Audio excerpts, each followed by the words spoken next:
Cuando abandonaban los pueblos, las profesoras de las cátedras ambulantes también se llevaban consigo un importante bagaje de conocimientos sobre la cultura tradicional. Con ellos, la sección femenina va a construir uno de los pilares básicos de su actuación: la promoción del folclore patrio a través de sus grupos de coros y danzas.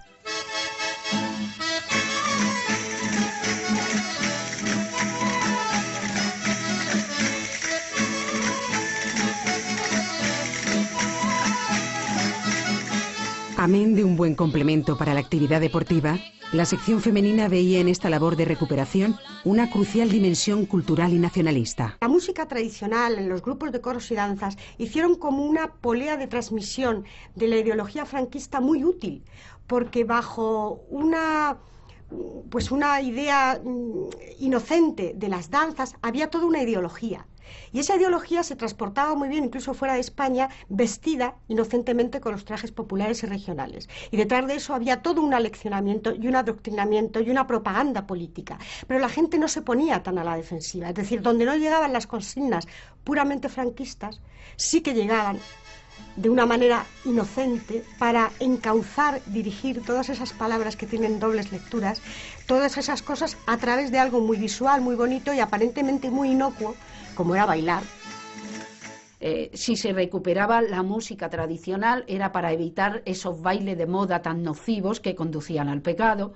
Si se recuperaba la música tradicional, incluso la música religiosa con base en gregoriano o las canciones populares, pues era para evitar esas otras canciones que van contra las virtudes que tiene que tener la mujer, las virtudes femeninas, y para mantener unido ese sentimiento de pertenecer a una misma tierra de los distintos puntos de España donde se forman esos coros y danzas.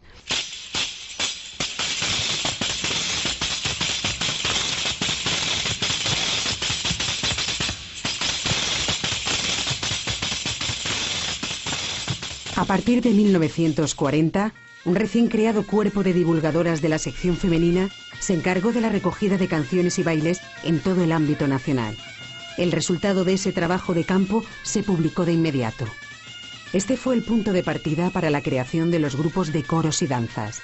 La labor de recogida de datos y la actuación de los grupos en actos oficiales y concursos de folclore se espoleaban mutuamente hasta adquirir una enorme relevancia en la labor general de la sección femenina. En su favor, contaba con la amplia y eficaz estructura de la organización liderada por Pilar Primo de Rivera. Las cátedras ambulantes, es decir, las labores de sección femenina en cuanto a la educación y formación de las mujeres del campo, les obligaban a estar constantemente en el pueblo. Y eso hacía que fueran unas usuarias de primera mano de estos informantes para trabajar luego con ellas. Yo contaba las cosas y eso lo rellenaban en la provincial. Pero no ponían nuestro nombre porque habíamos salido todas ya. Éramos 12 por los pueblos. 12 chicas del grupo provincial por los pueblos, recogiendo bailes. O sea que hasta que no venían del campo, no se hacía la reunión en donde la alcaldía. Entonces allí nos reunían, de allí nos bailaban. Pues veíamos que todos hacían los mismos pasos y que todos lo hacían bien, pues siempre escogíamos el paso pues del más joven. Yo iba cogiendo de todos, el paso era igual, del más joven. Y entonces, al hacerlo yo decía, ¿así o hay que saltar más? La formación de estas mujeres era tan escaso casi como podemos decir lo que se tiene hoy. Además eran muy jóvenes, con lo cual su nivel de formación era bastante reducido en otros aspectos. Por supuesto, no contaban con los avances tecnológicos que tenemos hoy. Es una limitación que ha habido hasta hace muy poco tiempo de irte con el cassette o con la cámara a poder grabar. Y lo único con lo que tenían que contar era con unas tarjetones que les daban impresos, en las que tenían que rellenar todos los campos y que en la mayoría de los casos pues intentaban hacerlo con buena voluntad, pero con falta de rigor y con falta de formación.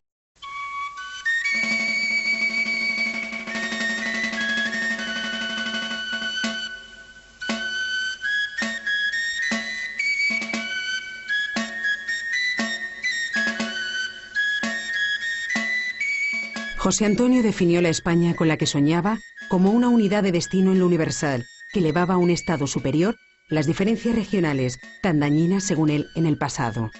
En consonancia con este pensamiento, la sección femenina entendió el estudio y recuperación de la tradición folclórica española como una forma de reconocer la diversidad de España, sin que se viese resentido el vínculo primordial de la patria. El lema josé-antoniano, hagamos la unidad entre los hombres y las tierras de España, se convirtió en la base doctrinal sobre la que se asentó todo el trabajo de los grupos de coros y danzas de la sección femenina. La sección femenina es la parte final del romanticismo del siglo XIX que toma lo popular como una base de creación cultural y estética. Entonces, ellas simplemente siguen esa creación que ya lleva 50 o 60 años cuando ellas toman el poder, y lo único que hacen es perpetuarla. Pero no hay una ruptura brusca, digamos, ellas inventan un modelo, no, siguen con la misma forma en la que se traslada al escenario los materiales desde hace 30 o 40 años.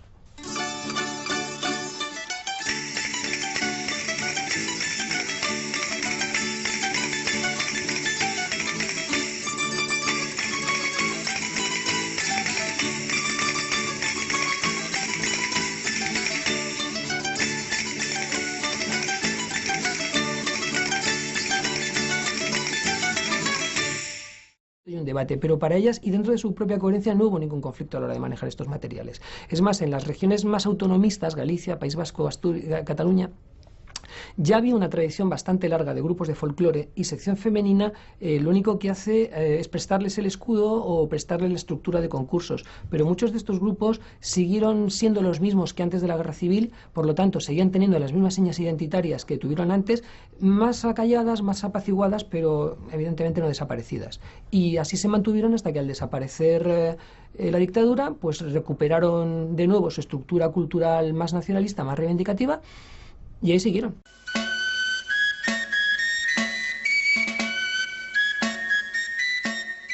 La actuación de los coros y danzas se convirtió en parte ineludible de cualquier acto político organizado por el régimen. También se popularizaron los concursos en los que distintos grupos competían por hacerse con un galardón. Estos concursos eran presentados como actos culturales en los que mostrar el orgullo por la diversidad de la nación. Yo creo que eran simplemente actos de afirmación patriótica todos esos concursos nacionales, porque además había una cosa que al franquismo le importaba mucho, y al franquismo y en este caso a la directora, a la principal cabeza, que era Pilar Primo de Rivera, que más que la calidad era la cantidad. Es decir, muchas veces no importaba tanto las danzas o los cantos, cómo se recogían, la documentación sobre ellos, qué importancia tenían, sino que lo que querían era que hubiese muchos. De forma un tanto inopinada, los coros y danzas se convirtieron en un instrumento del régimen cara al exterior. En 1948, la sección femenina organizó una gira de sus mejores grupos folclóricos por Argentina y Brasil. La buena acogida que tuvieron les convirtió a ojos de los políticos en excelentes embajadores que abrían puertas e incluso reavivaban sentimientos patrióticos en los exiliados. Los teatros llenos. Ya por 5 días antes de llegar nosotros a París, ya estaban los teatros vendidos todo.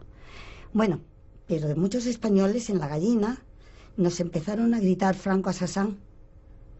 Y aquello nada, la policía se los llevaba y seguíamos bailando y todo. Al final ya no decían nada. Ya se quedaban viendo y hasta lloraban de ver bailar a España.